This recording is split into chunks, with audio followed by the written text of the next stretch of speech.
Dia menyampaikan, satu, partai yang bersatu. Baik, ini berat.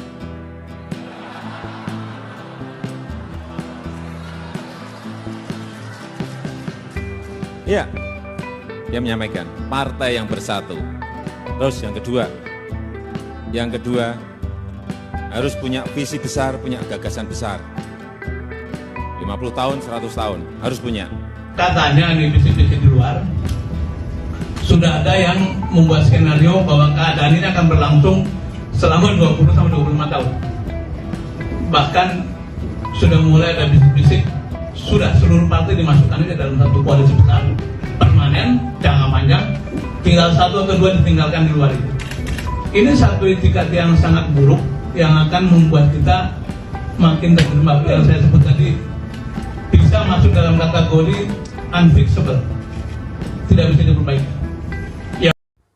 Indonesia dalam bahaya besar. Sepertinya akan dibentuk semacam politbiro seperti di Cina, dan ketua politbironya siapa lagi kalau bukan Jokowi, dan anggotanya adalah para ketua umum partai. Sepertinya Indonesia mau dikomuniskan, mau dijadikan negara komunis, barangkali menjadi salah satu provinsi Cina. Indonesia dalam bahaya di bawah koordinasi Cina dan Jokowi. Assalamualaikum warahmatullahi wabarakatuh. Bertemu kembali dengan Kang Sian di Indonesiana Radio. Admin berterima kasih kepada Pak Sudirman Said, kemudian dengan Pak Muhammad Said Didu, yang tiada henti-hentinya membela tanah airku Indonesia, yang tiada henti-hentinya teriak-teriak. Indonesia dalam bahaya. Indonesia di bawah bayang-bayang kendali Cina. Para sobat, ya, sedang bisik-bisik tetangga, warga negara Indonesia yang masih punya nasionalis, cinta Indonesia, ayo segera bergerak. Jangan biarkan Jokowi dan konco-konconya dengan sena udelnya mau menjadikan Indonesia mirip-mirip Cina. Ya, para sobat, menurut informasi Pak Sudirman Said, bahwa adanya isu, mungkin bukan isu, adanya rencana dari Lurah Konoha itu, bahwa seluruh partai politik akan digabung menjadi satu yang namanya koalisi besar dan bersifat permanen, meninggalkan satu atau dua partai. Yang ditinggalkan sepertinya PKS, karena PKS selama ini paling lantang membela Indonesia, paling lantang melawan partai-partai yang hanya mantuk-mantuk, hanya iya-iya, apapun Jokowi katakan. Ini sangat berbahaya. Sementara kita tahu Jokowi diduga punya rencana yang amat sangat membahayakan eksistensi negara kesatuan Republik Indonesia. Dia menyampaikan, satu, partai yang bersatu. Baik, ini berat.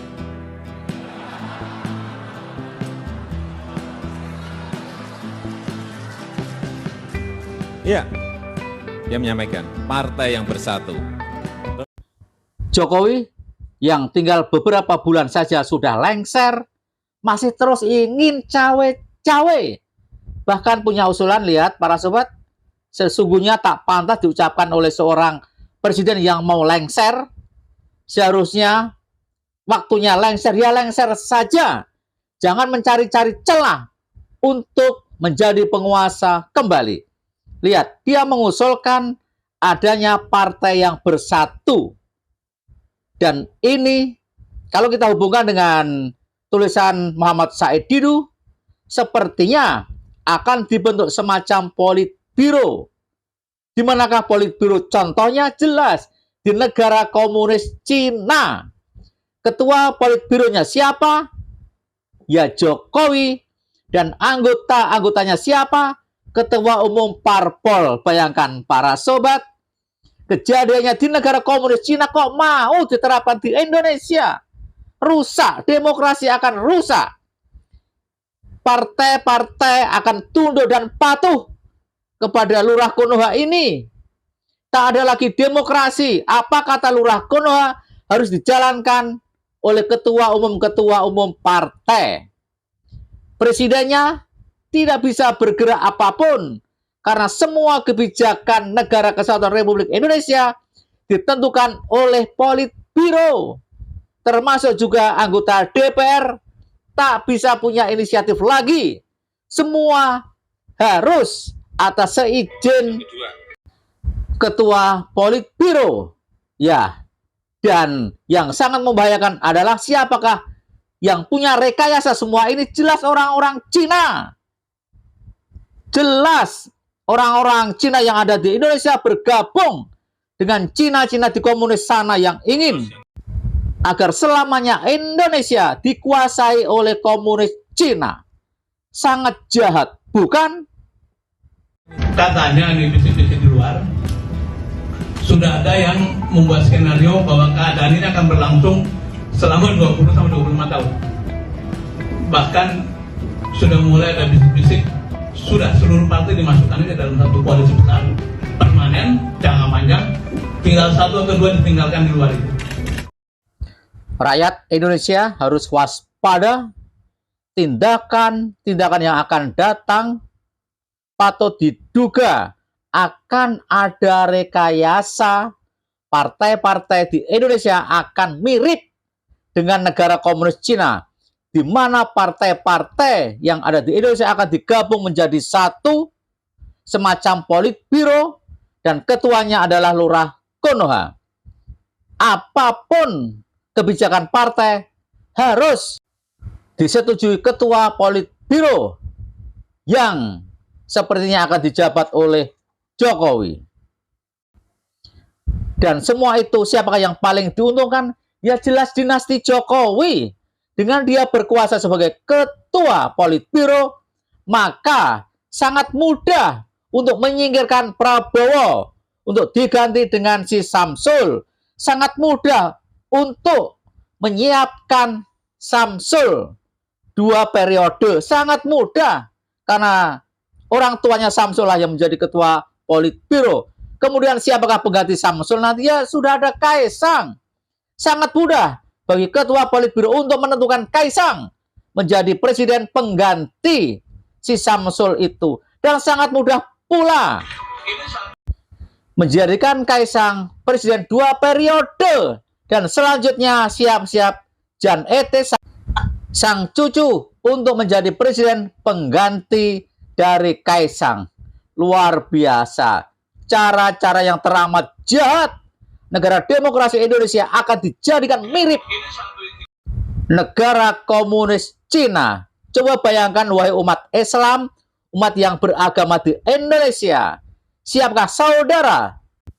Agama akan dilarang, ibadah akan dilarang sebagaimana yang dilakukan oleh negara komunis Cina.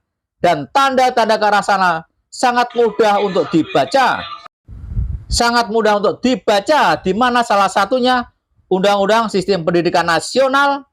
Tak ada lagi kata agama, diganti dengan budaya.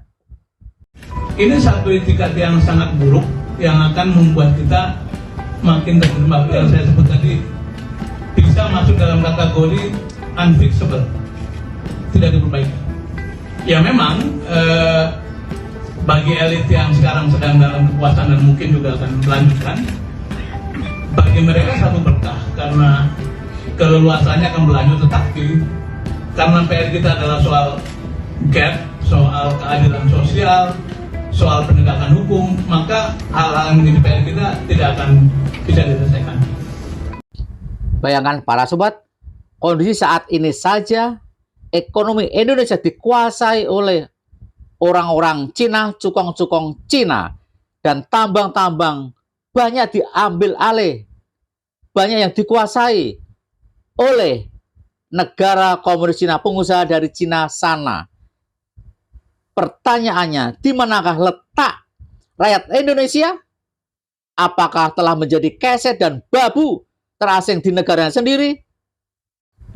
Ya, Anda pemilih Jokowi, pengagum Jokowi, Anda siap-siap untuk menjadi keset dan babu di negaranya sendiri. Saat ini saja Anda telah menjadi keset dan babu, apalagi apabila semua partai disatukan dalam Politbiro dan nantinya diketuai oleh Jokowi. Selamat tinggal Indonesia, selamat tinggal merah putih. Anda hidup laksana di salah satu provinsi Cina. Selamat menikmati. Anda akan sengsara sepanjang masa. Wassalamualaikum warahmatullahi wabarakatuh.